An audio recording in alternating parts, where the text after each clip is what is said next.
out my eyebrows using...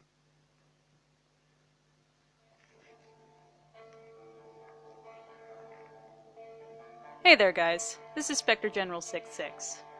Today, I'm going to be showing you how to do the makeup for one of my favorite creepypasta characters, Hoboheart, created by Chris Os Fulton. First, I'm going to block out my eyebrows using the glue stick method. Start by combing the hair of your eyebrows up towards your forehead. Next, and stick with me here folks, my story does get better, apply a thin layer of glue from an Elmer's school glue stick over your eyebrows in that same upward motion that you did with the brush. Once you have firmly glued your eyebrows to your face, dust it with a little bit of neutral setting powder while the top layer is still slightly tacky. I'm going to use my kabuki brush to cover my whole face and just a little stripe down the center of my throat with Ben Nye white cream makeup.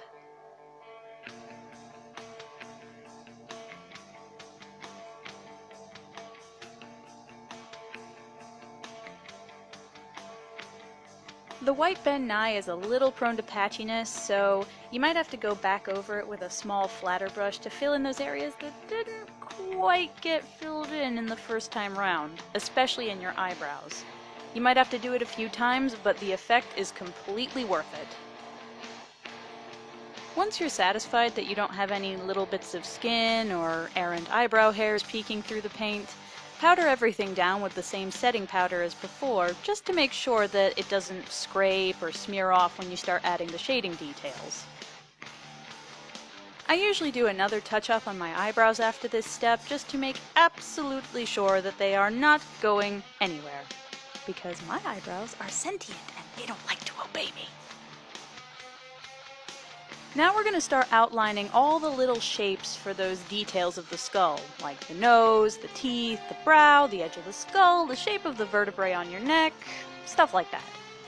For this, I'm going to be using a light, sort of graphite gray color from my e.l.f. eyeshadow palette and a thin detail brush.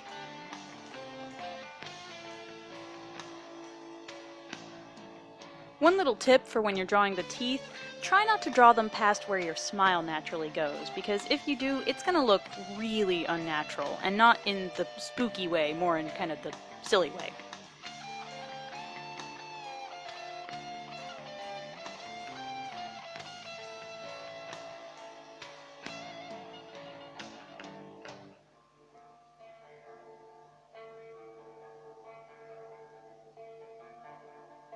When trying to get the shape for the bottom part of the skull, the best way you can figure out where that goes is by opening your jaw and feeling where sort of the empty hollow spaces are, and just using that as your guideline.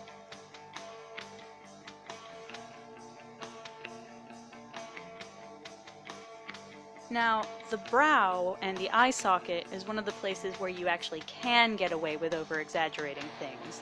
If you start low on the inside of your brow and then sharply curve it up to where your eyebrows used to be, that will give you a much more intense, sort of angry look, which you're trying to be spooky here, so you kind of want that.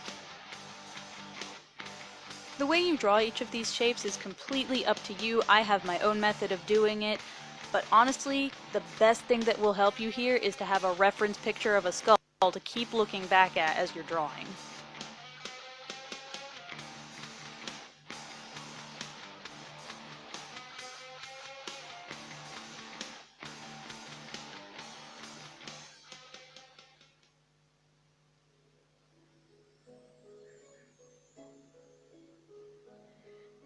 Use that same gray that you drew the outlines with to fill in all the little hollow or empty looking spaces of the skull.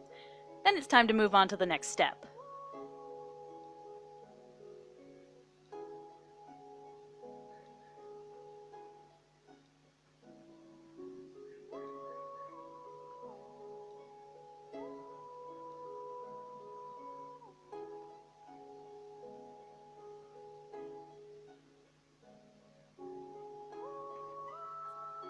Using a black eyeshadow from my e.l.f. palette, I'm going to start filling in the inner corners of my eyes and then fanning it out towards the outer edges.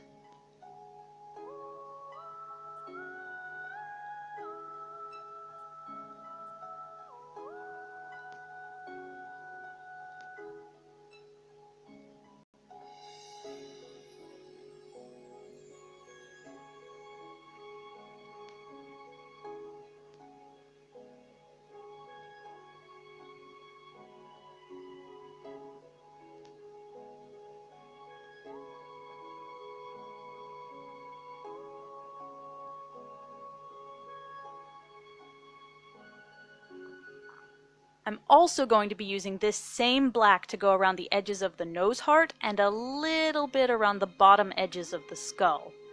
Basically, any area that's meant to be the most sunken should be very, very dark and then slowly get lighter towards the outer edges of it. This is going to give you a lot more depth and more of a three-dimensional look.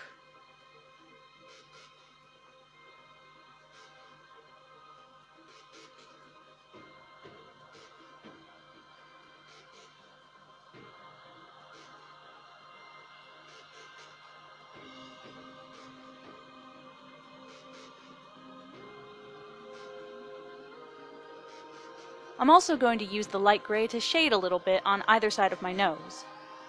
I'm also going to go back to that gray area on either side of my nose and add just a tiny dusting of black to it to darken it up and drag it out under the shape of the eye sockets, just to make that whole area appear a little more flat. Switching back to the lighter gray, because I'm the king of being ADD while I'm doing makeup, I'm going to start doing some shading on my brow to make those angry eyebrows look even angrier.